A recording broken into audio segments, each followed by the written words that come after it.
Who? It's recording now. Okay. Good afternoon and happy Thursday, this everybody. This is Chris Bree. Are you in? I muted him. Good, okay. Good afternoon and happy Thursday. We welcome you to the Charlotte Pro Bono Triage Partnership 4th annual event, and specifically to the North Carolina Expunction Eligibility CLE.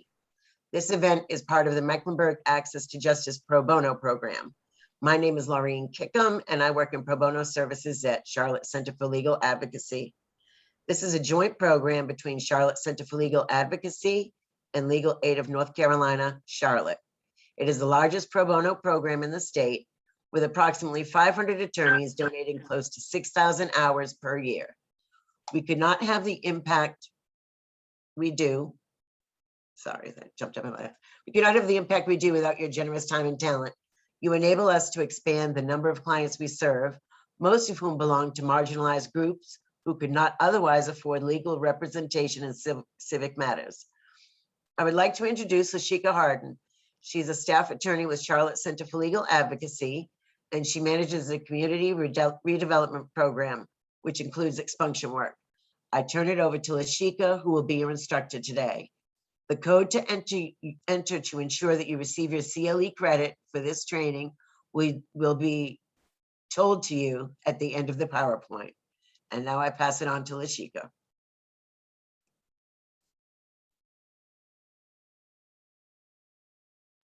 Hi, everyone. My name is Lashieka. As Laureen stated, I lead the community redevelopment project here at Charlotte Center for Legal Advocacy, which primarily focuses on the driver's license restoration and expunctions. So without further ado, we will get started on the presentation today. It is centered on NC expunction eligibility. This is kind of what Laureen already covered with the Access to Justice Pro Bono partnership between Legal Aid and Charlotte Center for Legal Advocacy. This is the agenda for today. So we'll first start with just kind of a background on criminal records in North Carolina and why expunctions are important. Then we will discuss updates in expunction laws. So we'll talk about the Second Chance Act that was passed last year, December 1st, 2020. Some portions of it do go into effect December 1st, 2021. And then the new part for this PowerPoint that's different from last year is that we will talk about Session Law 2021-118 that goes into effect December 1st, 2021. So we'll change a few things to expunction laws. So we will discuss that last in our updates. We'll also discuss certificates of relief and their benefit. We'll discuss drafting the petition, and we will discuss some of the more practical things that go with expunctions, such as filing procedures and tips. I do have questions at the end, but feel free to send the questions as I speak. Laureen will be checking the chat, and if it's relevant and substantive, I don't mind answering them as I go. So if you have a question that comes up when I say something, feel free to just go ahead and drop it in the chat. Laureen will let me know, because I may not see it. So with that being said, I will get started. So again, this is just the background. A criminal record in North Carolina. There's over 2 million North Carolinians who have criminal records. What is on a criminal record? So it includes the conviction offenses, the charging offenses, such as dismissed charge, charges disposed not guilty, and charges pled to lesser offenses. And the charges pled to lesser offenses and dismissed charges can be interesting to see on records, as we'll discuss later, just because sometimes, you know, the people who are in charge of like some of our clients' fates as it relates to like employment and housing, sometimes they don't read the records correctly and may mistake a dismissed charge for a conviction or something that the client, you know, pled to a lesser offense for. They may think that the charging offense was their actual conviction. So it's important that we, as the attorneys, recognize this and understand it, just in case our clients need some type of letter or reference from us, because that has happened.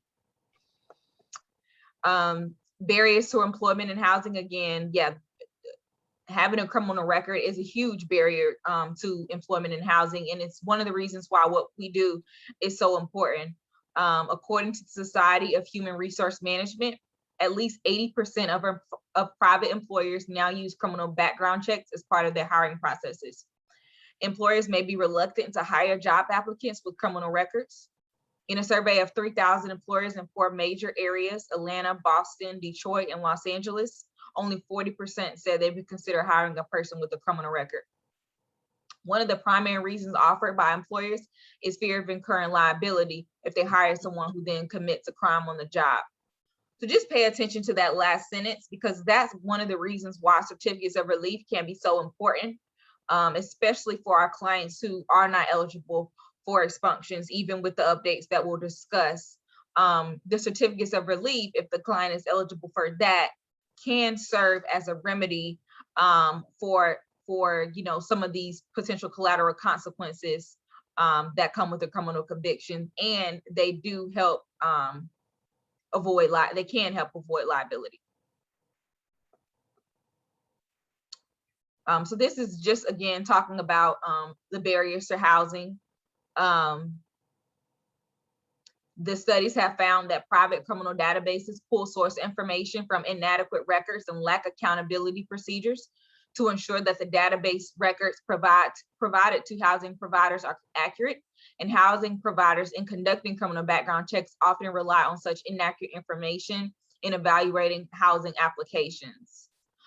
So that paragraph is important, and if you've ever taken a case with us, or if you do take a case with us in the future, you'll notice that on our closing letter, we do include a paragraph, which includes a link to the clearinghouse database, which basically has partners with, maybe, I know it's between 100 to 500, I know there's a big gap of private criminal database companies. And then once the record is expunged, they send, and your client fills out the form and a copy of their granted expunction order, they send this record to the private database companies and say, hey, this just happened, please update your database. So that's why it's super important that we make sure we do that in step, because it's one thing, the government does keep good track, I would assume, of this, but a lot of our employers and landlords, they are relying on private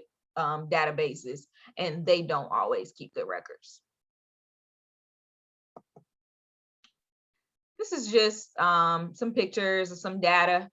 I think this one is kind of interesting to see. We would expect that it basically says, how much influence does a criminal record have on your decision to not extend a job offer? And, probably as expected, if it's a violent felony conviction, it has a 95%, impact on their decision to not extend a job offer.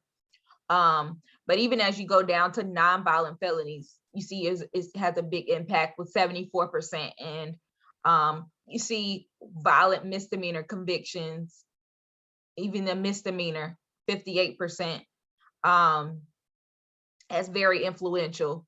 And with non-violent misdemeanor convictions, you see 51% saying it's still somewhat influential, and 22% saying it's very influential. So that's what, 73%.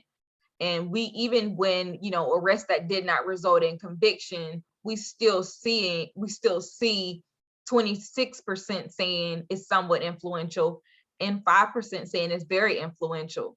So, it still has somewhat of an impact on a person, even if they don't get convicted. And that's important. And that's why, even as you'll take cases with us, you may see clients who, only have a dismissal or only eligible to expunge dismissals. And I don't want you to ever think that that's not important to expunge, because it is. It still has an impact on the client's life. This is our next PowerPoint slide, and it's on expunctions as a tool to combat racial disparities. And I think this is something to take into account, that racial equity lens that expunction has, because arrest, conviction, or incarceration records represent barriers to employment, housing, and education. and they are often present long after a sentence is served or case is dismissed. And so the obstacles that people with criminal records face are even more troubling when one takes into account the American criminal justice system, which disproportionately impacts Black Americans through more aggressive policing, longer sentencing, and arrest rates nearly 5 times those of white Americans. And so given these conditions, expunctions remove barriers to reentry for criminal justice involved Americans, and particularly minorities. So this is just a PowerPoint slide of some of the different types of expunctions. There are lots of different types. I think some of these were more relevant when the expunction laws were not as, I guess, helpful, when they weren't as wide, when it was just like at one point you could only expunge like one dismissal in a session of court or something along those lines. And now you can expunge as many dismissals as you want. So it was more helpful then. And so, but they're still there. If you want to, or feel like one of these sections of the statute may be beneficial for your client, they're still there. So feel free to look at it. Especially once we get to talking about the updates in the law and you see under 145.5, you're really going to get one bite at the apple.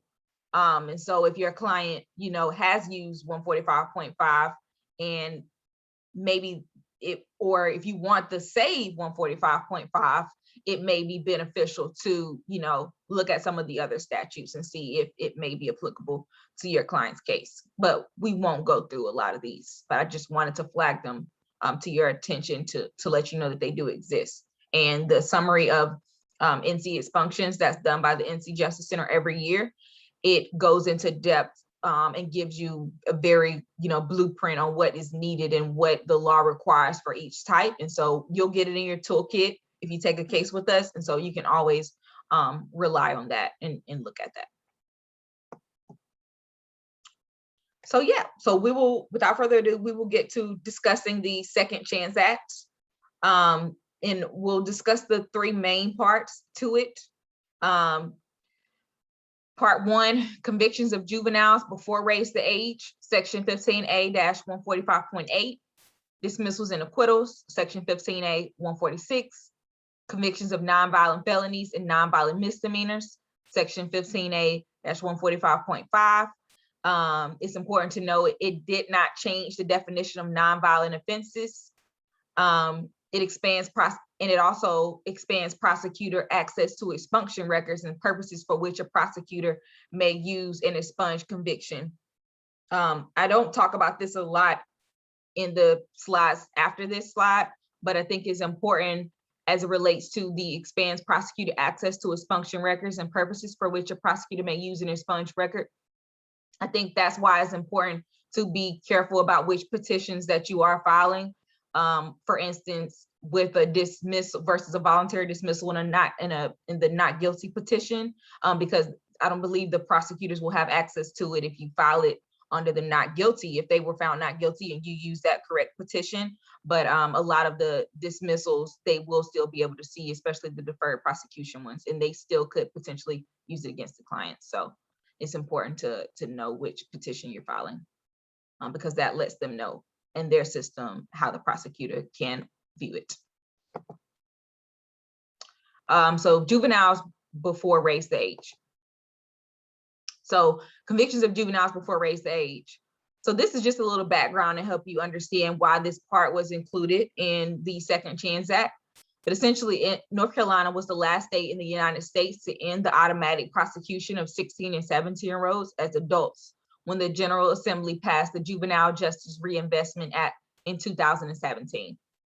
Although the legislation passed in June of 2017, it did not take effect until December of 2019. Juveniles caught in the middle of June 2017 pass date and December 2019 effective date continued to be treated as adults in criminal courts. So the Second Chance Act is a remedy for those youth and many others. The expunction opportunity is available to any person with a conviction from the age of 16 or 17 that would now fall under juvenile jurisdiction. So here are the requirements of section 15A-145.8. You have to have a record of conviction for an eligible offense. So it must be a class H or I felony, and then it could be any misdemeanor. And so that does include assaults under 145.8. So we'll discuss 145.5 later and some of the exclusions to the term nonviolent. And assaults is one of them, even though it's a misdemeanor, but I just want to flag that that is a little bit different here if the person was 16 or 17 at the time of the offense. It does not include violations of motor vehicle laws under Chapter 20 and offenses that require registration as a sex offender, even if the person is not currently required to register. So I think the reason why it talks about violations of motor vehicle laws is because, as you know, under 145.5, there are certain traffic offenses, and even this, well, there are certain, traffic offenses that are classified as misdemeanors. And even when you're expunging dismissed charges, certain traffic offenses are classified as misdemeanors, and you can expunge those. But it's here, even if you have a conviction at 16 or 17 that is traffic as a motor vehicle violation, but it's technically classified as a misdemeanor, you still can't expunge it here. Still cannot expunge it here. Committed the eligible offense at age 16 or 17 and prior to December 1st, 2019. We're looking at the offense date. And then you must have served any active sentence, period of probation, and post-release supervision ordered for the offense and not be subject to any order for restitution or civil judgment that represents amount ordered for restitution for the offense. So basically you have to complete your sentence. That includes paying, your fines and fees as it relates to, restitution. Here's just a picture of the petition. You guys will get a copy of this PowerPoint. So, if you have to, and we do have a link in the toolkit as well to the petitions, but it's also here for you guys to review. If you need to make sure when you're working on one of your expunctions that you have the right petition, it's here for you. And for this one, it's a lot easier. There aren't any affidavits needed other than, if it's an indigent client, you need to, have a petition to proceed as indigent to include with this petition. But that's it. It's an easier process. And of course, you need to serve the DA. So there is a section for certificate of service. Here's my little helpful hint section. I talked about a little bit of it before, but just want to remind you all when you're dealing with 145.8. The eligibility for an expunction relates to the date that the offense was committed, not the date of conviction. So as long as they were 16 or 17 when they were charged, when they committed this crime, or allegedly committed the crime, then it's good to go. It doesn't matter that on the date that they were actually convicted of it, they were 18 or 19.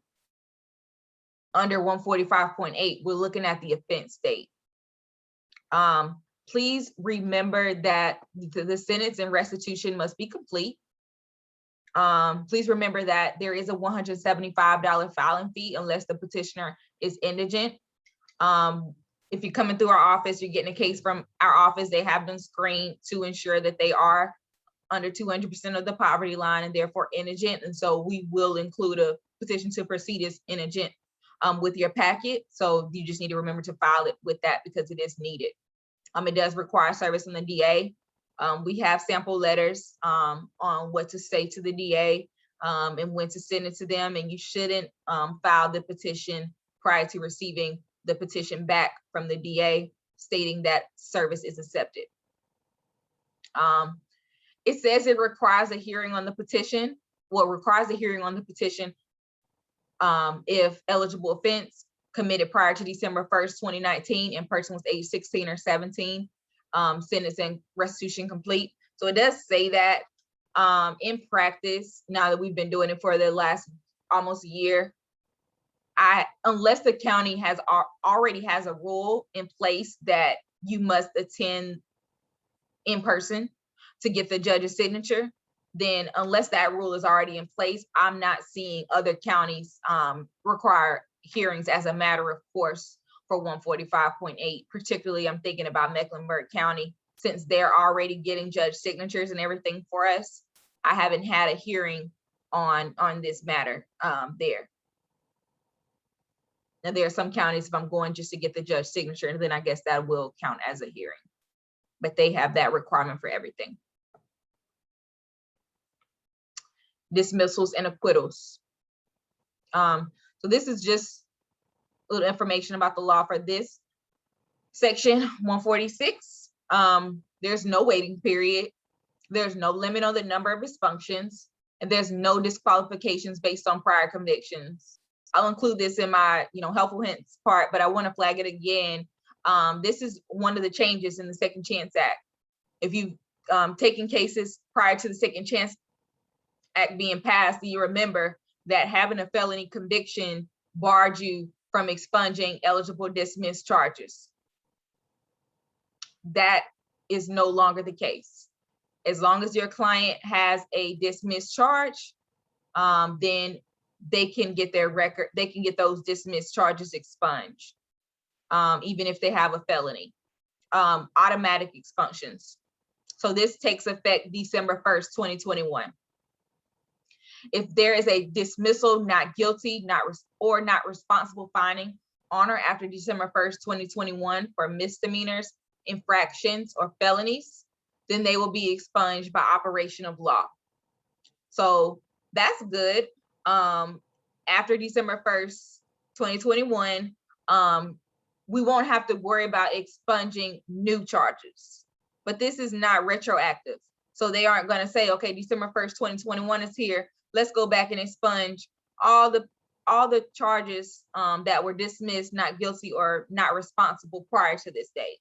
No, it's still, people still need either to file themselves, or they still need attorneys to assist them with expunging dismissed charges that were disposed prior to December 1st, 2021.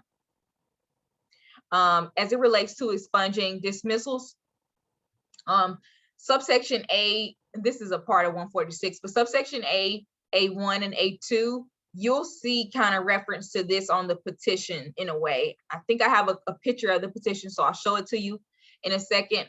But what it says is, if the criminal record only has a single charge that was dismissed, then there is no discretion for the judge. The judge must grant the expunction of that dismissed charge. Subsection A1 says it applies to cases involving multiple charges. And it says if all charges are dismissed, the court must grant an expunction petition. However, if any charge resulted in a conviction on the day of the dismissal or has not yet reached final disposition, the court may order an expunction. So there's a place on the petition where you actually check the box to indicate whether we're talking about one charge, or if we're talking about on the session of court that there were multiple charges and the defendant was found guilty of one, in which lets the judge know, hey, don't expunge this charge, the charge because it'll tell you to list the charge that they were found guilty of. So that's one part of why they're telling you. And then it's also flagging it to the judge's attention that there is discretion here. You can choose whether or not to expunge this particular charge with that case file number. And then subsection A2 must grant petition if a person is found not guilty of any charges, any related criminal charges have reached final disposition. So this is just the helpful hints. Again, we've discussed the requirement that a person has not been convicted of a felony no longer exists as of December 1st, 2020. Operation of law dismissals will not apply to felonies dismissed pursuant to a plea agreement. There is no filing of fee except for dismissals pursuant to a deferred prosecution agreement or conditional discharge. Nonviolent misdemeanor and felony expunctions. One nonviolent misdemeanor conviction. Petition must not be filed earlier than 5 years after the date of the conviction, or when any active sentence, period of probation, or post-release supervision has been served, whichever occurs later. No conviction for a felony or misdemeanor other than for a traffic offense during the 5-year waiting period.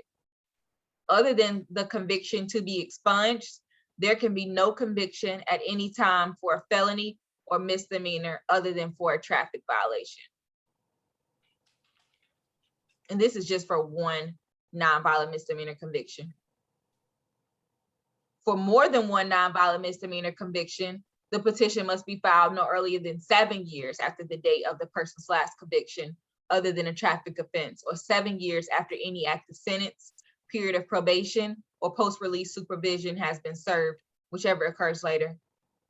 No conviction for a felony or misdemeanor other than for a traffic offense during the 7-year period. No conviction for a misdemeanor or felony at any time that is an exception to the term nonviolent felony or misdemeanor. So for this one, you can have another conviction, but you just can't have one that's an exception to the term nonviolent. So, you know, or a class A through G felony, or, you know, some of the other things that are listed, and I should have examples of those somewhere in this PowerPoint. The petition for one nonviolent felony conviction, the petition may not be filed earlier than 10 years after the day of the conviction, or 10 years after any active sentence, period of probation, or post-release supervision has been served, whichever occurs later. The person must not have a conviction for a felony or misdemeanor other than for a traffic offense during the 10-year waiting period. And the person must not have a conviction for another felony at any time, or a conviction for a misdemeanor at any time that is an exception to the term nonviolent misdemeanor. So these are just the helpful hints again. Remember, all 3 categories expunction under this section. Multiple convictions count as one conviction if the conviction occurred during the same session of court.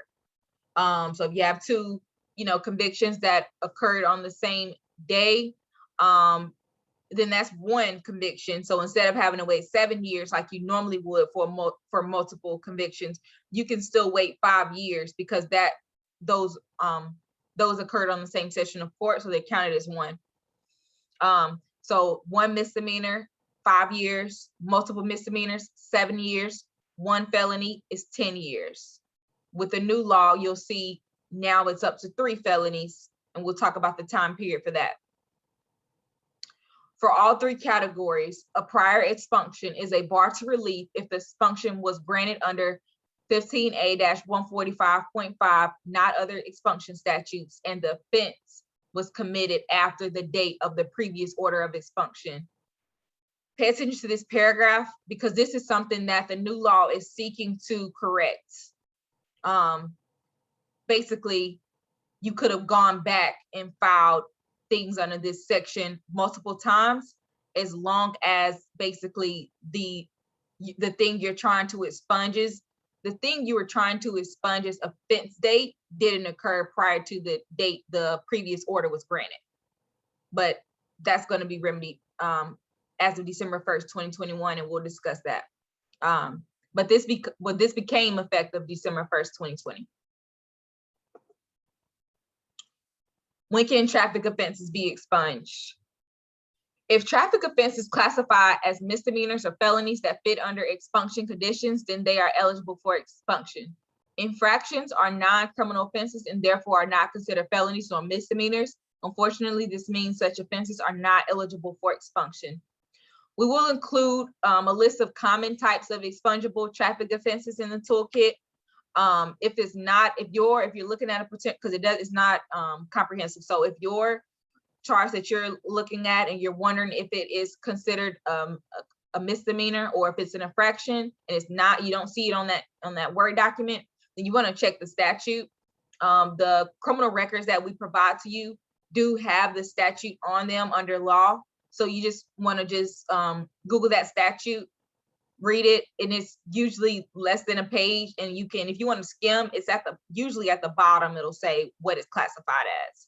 Another hint is if it's CR, a lot of the time, if it's like 13 CR you know, whatever the numbers after that, and it's usually a misdemeanor. If it's IF, usually an infraction. So that's another way to determine if it's expungible or not.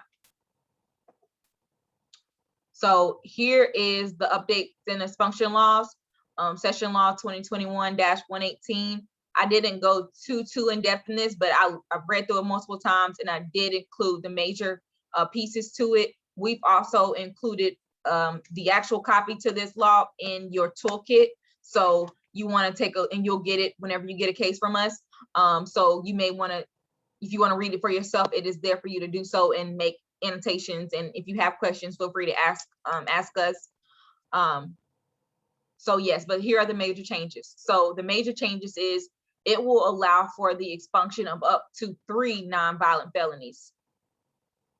If you are trying to expunge 2 or 3 nonviolent felonies, then you must wait 20 years.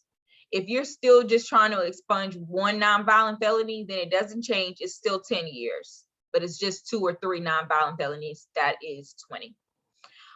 The time limits on when you can file multiple petitions under 145.5 if different counties and or a felony conviction is involved. Remember, all petitions now must be filed within 30 days of each other. They must, and then in the affidavit, the defendant's affidavit, you're going to have to include all the counties that you intend to file a petition in. I think that's because if they're filed within 30 days of each other, they're usually going to come back at the same time, because you'll see the law it's stating that, you know, the judge is going to have to check one of these 2 boxes. Is going to have to check, hey, this person has never received an expunction order before, or yes, they have, but it occurred, the expunction order occurred prior to December 1st, 2021. So if they're all filed within 30 days, they won't see the granted expunction order, and the judge will still be able to check that this person hasn't received a prior expunction. Because now they're trying to bring that in and make sure that we're filing these within a timely manner and that you don't go back. In the defendant's affidavit, I'm not sure if I included on this slide, I don't think I did, but they also are acknowledging that, say they have 3 felonies.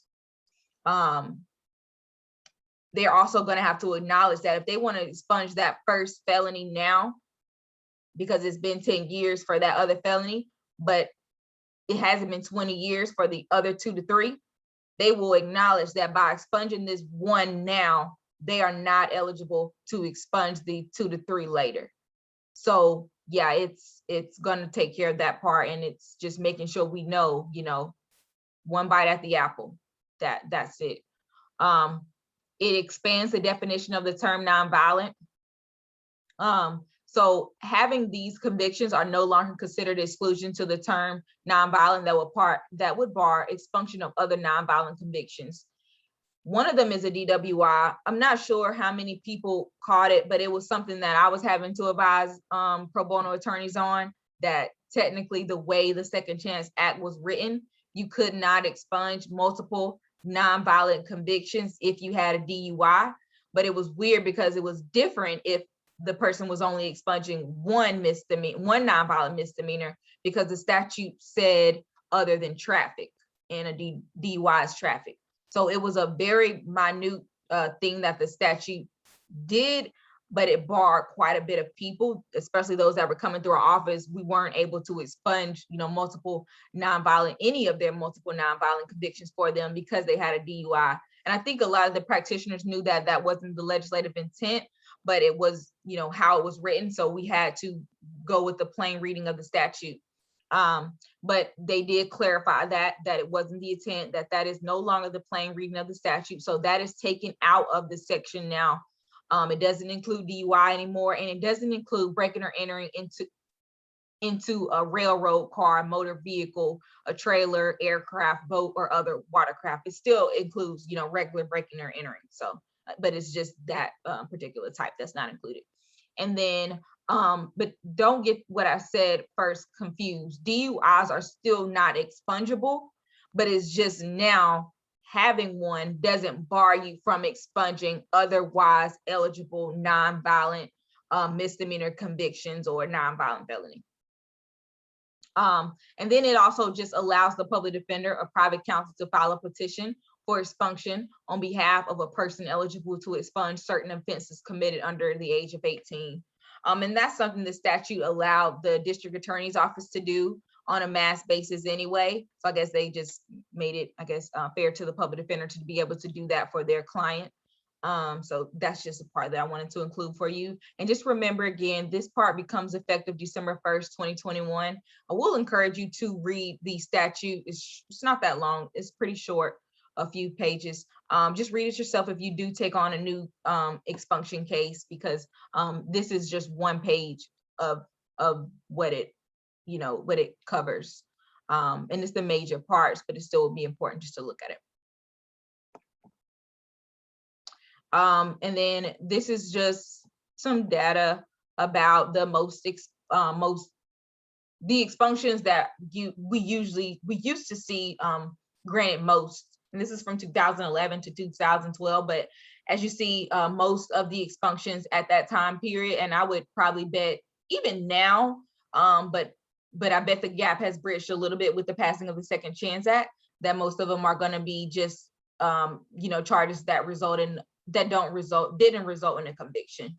So this is just showing you that with the chart. Now we'll discuss briefly certificates of relief.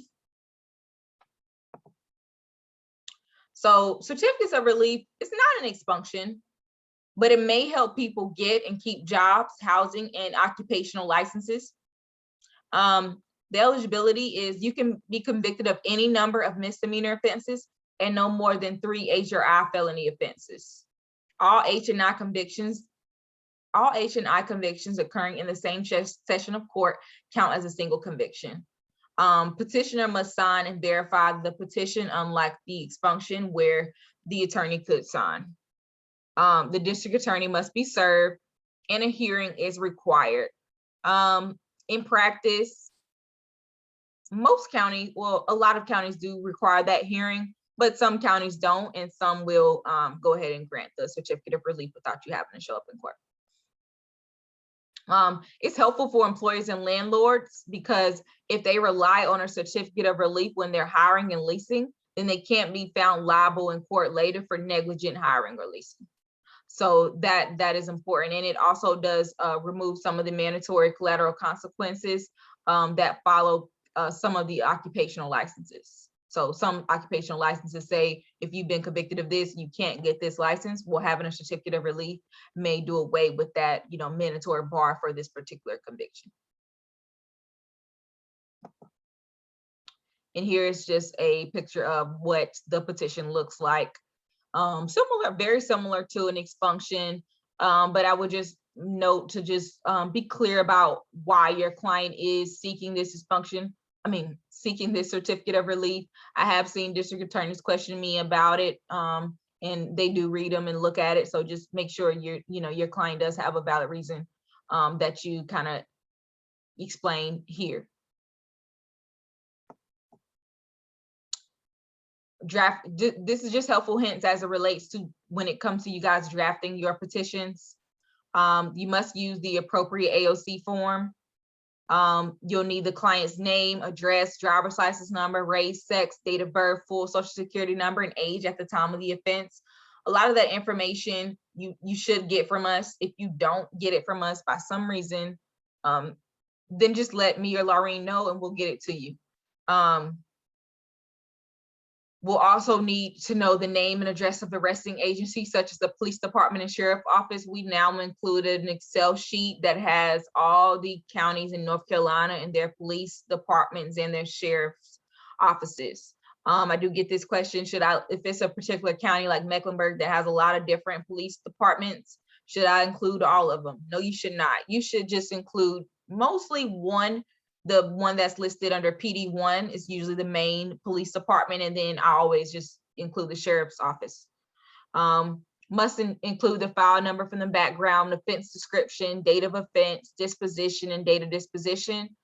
Sometimes if you look through our case notes that I think Laureen gives you, you may see that because I do have interns, or sometimes I'll put that in the case notes because we do pre-screen a lot of these clients before they reach you all. So if you want to just check what you have against what we were thinking, feel free to do so. But again, we're not always right, and we have a lot, so sometimes we move faster. So if you have something different from us, feel free to send us an email, and we very well may be wrong. If a conviction, remember, if it's a conviction petition, that you must serve the district attorney before you file it. This is just another one of the petitions.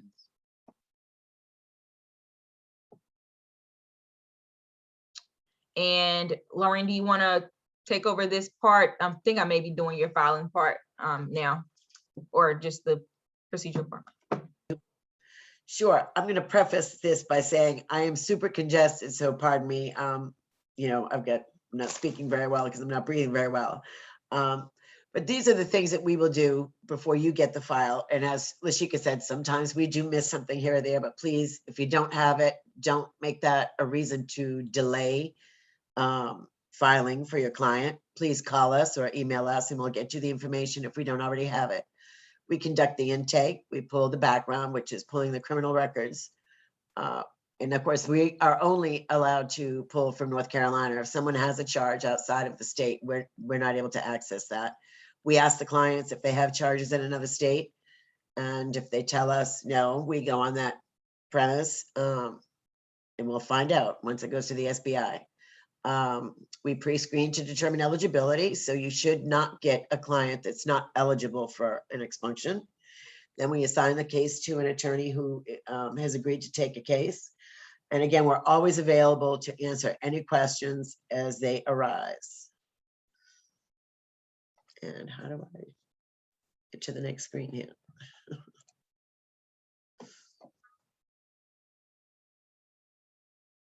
Right.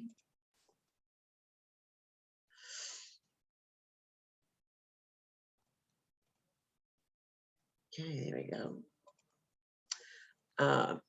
Sometimes when you'll get a client and you review the record with them, they'll say, oh, these records aren't mine, or I don't remember these charges. And our search is primarily name-based. And a lot of our clients also have gone by aliases, or they've gotten married, and et cetera, et cetera. So sometimes we do pull records that don't belong to them. So that's why it's very important. And we do try to do this before you get the records with the client's file, that we determine race, gender, age, and obviously the name. So even if they have the same name, we should be able to differentiate by some of those other identifying factors. As I said earlier, I have out-of-state criminal records. We can only see what's there in North Carolina, so we have to go on their word.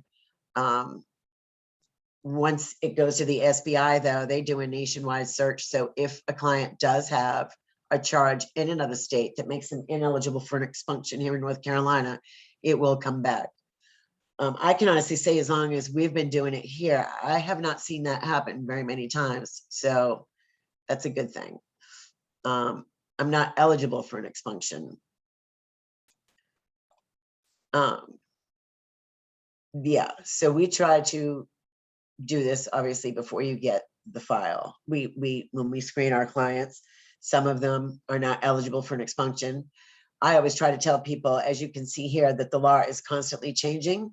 So just because you're not eligible for an expunction now doesn't mean that the law will not change down the line.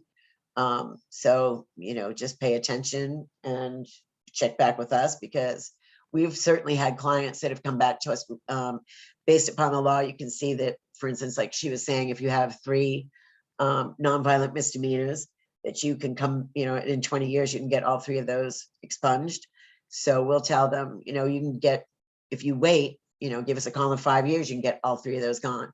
And we've had a pretty good record with clients returning to us once they're eligible to get those charges expunged. So that's a good thing.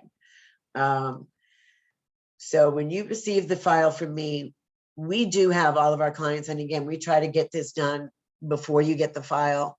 They sign a representation agreement with us, and depending upon your firm's requirements, that may suffice as far as a representation agreement that they sign with us. We should already have that for our clients, and that should be okay for you. if your firm or if you individually prefer that they sign an engagement letter with you, you know, just make that known to the client that they'll need to sign and return that before you can begin any work or discuss their case with them. We do try to get all affidavits if the client's expunction requires affidavits, whether that be the petition to proceed as an indigent, a defendant's affidavit or character affidavits. We try to get all of that done prior to you receiving the file. And if we don't, again, please let us know. I'm happy to meet the clients and their witnesses to get it done so we don't delay. I was going to say, yeah. So we ask that you make contact with the client within 30 days of receiving the referral. If you cannot reach the client, please let me know as soon as possible. Don't wait until I will periodically ask for updates. If you've done work with us before, then you know that. So please don't wait until I email you after 90 days and say, hey, you know, how's everything going with John Smith's case? And you're like, well, you know, I haven't heard from him. I'll be upset. So if you reach out to your client and they don't return your engagement letter or they haven't returned your phone call, I would like to know that within a couple of weeks, if not, but no more than 30 days, please. You're going to want to review your record for eligible charges, explain to the client what charges can be expunged and those that cannot. We ask that you file that petition within 60 days of referral. Again, if you're having any issues, please reach out to us. We are happy to answer any questions that you may have. Please don't delay justice for your client. They've been waiting for this. Okay. For clients with records to expunge outside of Mecklenburg County, discuss the scope of your representation with them. We've actually included in our newly revised toolkit, which will be going out from this point forward. We're not asking, we've never really asked any of our attorneys to go outside of Mecklenburg County to do an expunction. With COVID, most of us can mail in the petitions anyway, even for counties that previously had asked you to go to the courthouse to have the, to file it. There's 100 counties in North Carolina and all 100 counties do it differently. And we're hoping to get some advocacy work done on that level, do some lobbying so that we can change that. So stay tuned. But we don't ask you to drive to Buncombe or Wake County to do this. If you have a client that does have charges there, you can explain that I can do those in Mecklenburg County, or I can do them for the counties that I'm allowed to mail in the petition. I won't be able to do these. You can also instruct your client, you can fill out the petition for them and tell them how to proceed pro se if they wish. But we don't expect you to go outside of the state. And again, please don't let that be a bar to you filing their expunction in a timely manner. And I want to just interject here. Yes, so we did change that policy. I wrote it, and it's been approved by my supervisor, which is director of our consumer protection program. It basically just states that we have basically, because we used to essentially basically go to any county in North Carolina to assist with expunctions. And some of them weren't great and they allowed us to mail in. And then when they didn't allow us to mail in, we'd go to those counties, either for the pro bono attorney if they needed us to, or, if it was my client, then I would go. But now the new policy is that we are only doing cases, filing petitions for cases that are in Mecklenburg County or one of the surrounding counties of Mecklenburg County. So that's Gaston, Union, Cabarrus. It's on the map, but yeah, just literally look at that Mecklenburg County map and you see the counties that surround it, and those are the counties that we are assisting with. If you do choose to go file a petition for another county that's not one of those surrounding counties, we won't be able to assist you with going to that hearing, and we'll probably have to, if you aren't able to go, we'll just ask you to withdraw your petition.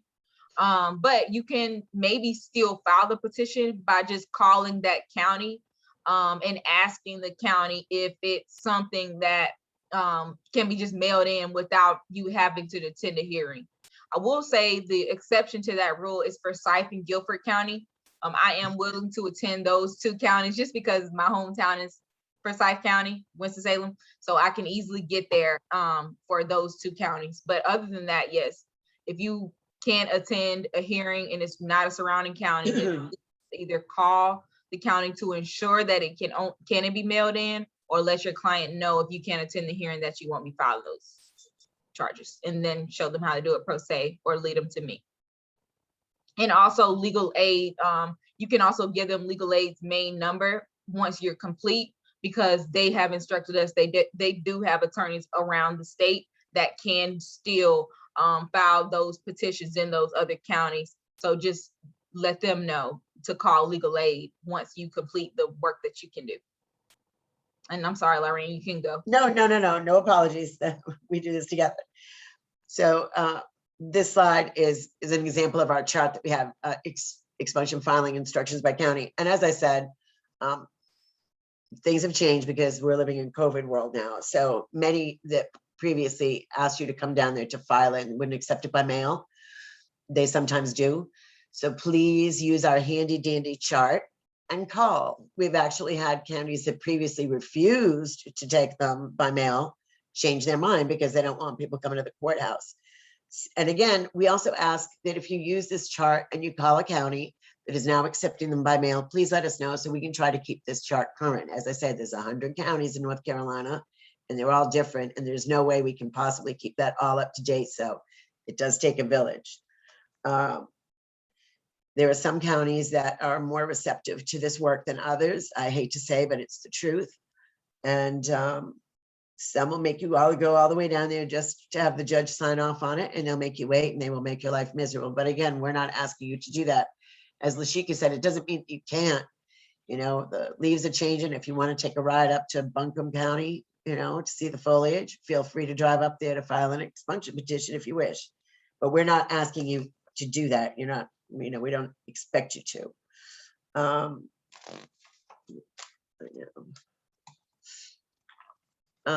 When, as again, I said, all counties are different. If you've done expunction work with us before, Mecklenburg County is the only county that I'm aware of when the petition comes back from the SBI, then it has to be certified by the clerk. And a lot of times we'll receive those expunctions and they're not finished until the clerk has certified it. So even though it's been signed off by the judge and signed off by the SBI, until it has that certified by clerk, the expunction is not complete.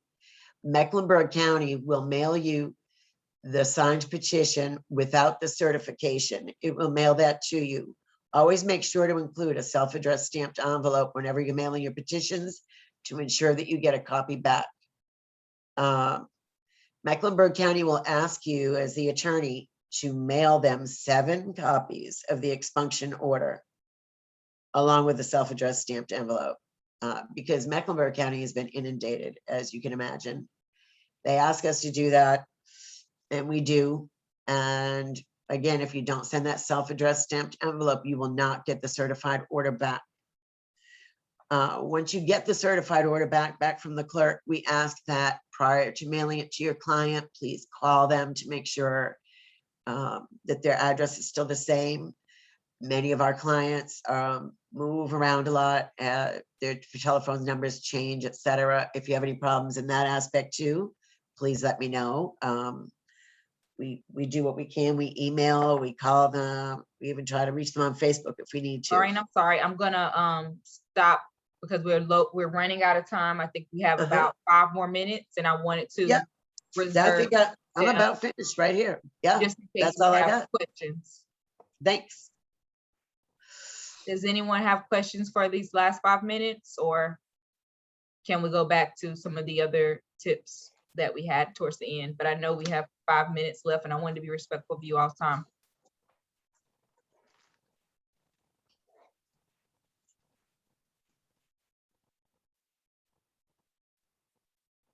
Let's see if I see anything.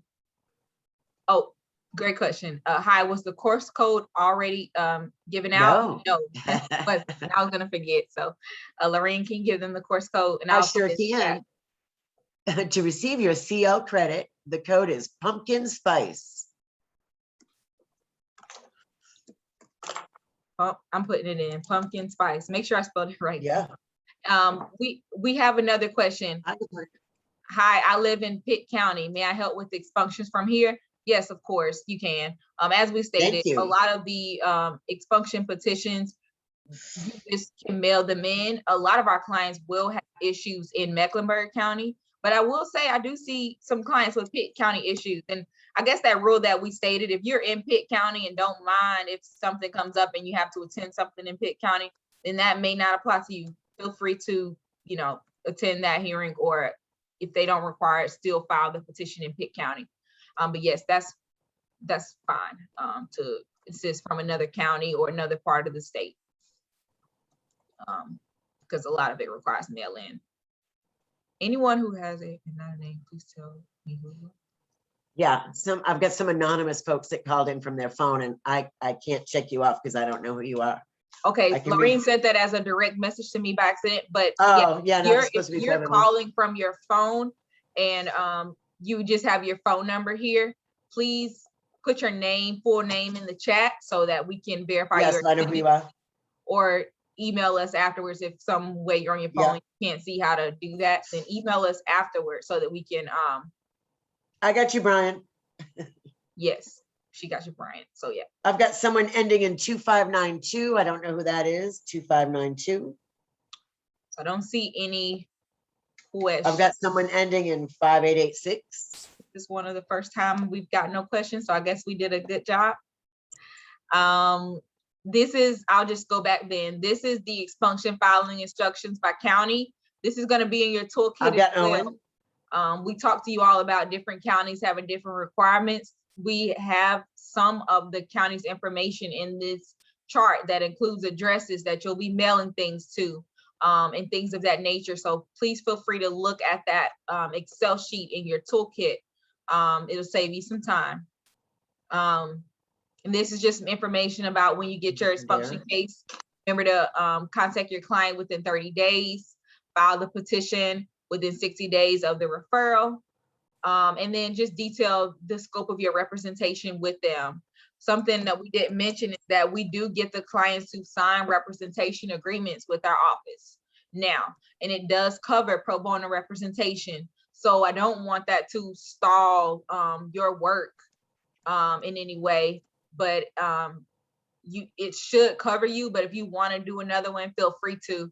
But we do have them sign representation agreements, and we can get that to you if you need it. But it may be in the toolkit. What else? This is just about the filing fees, the $175. But just remember, coming through our office, you're going to get a petition to proceed as indigent. That will already be notarized. And this is just information about the clearinghouse website that I told you about that protects the clients against some of the private background check companies that aren't keeping proper records. And if it gets really bad, let us know, because we do have a consumer protection unit, which we are a part of, and our attorneys are aware. And one of my senior attorneys has agreed, and we'd love to look at a case and that has, you know, some bad actors where they have are consistently not reporting that, you know, accurate information as it relates to criminal records. So if it keeps happening, or if it does happen, feel free to just let us know, and we can look into that on another level. But I thank you all for attending this CLE with Charlotte Center for Legal Advocacy. You've been a great group to host this CLE for.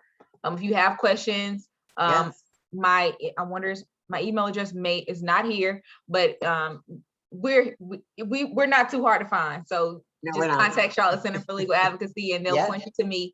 And I'm happy to answer any questions that you may have about, you know, substantive law or procedure of how this goes with filing an expunction in North Carolina. But after she comes back from vacation. Yes, after I come back from vacation.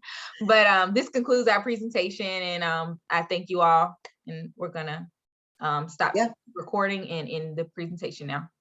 Thanks again. We look forward to working with you.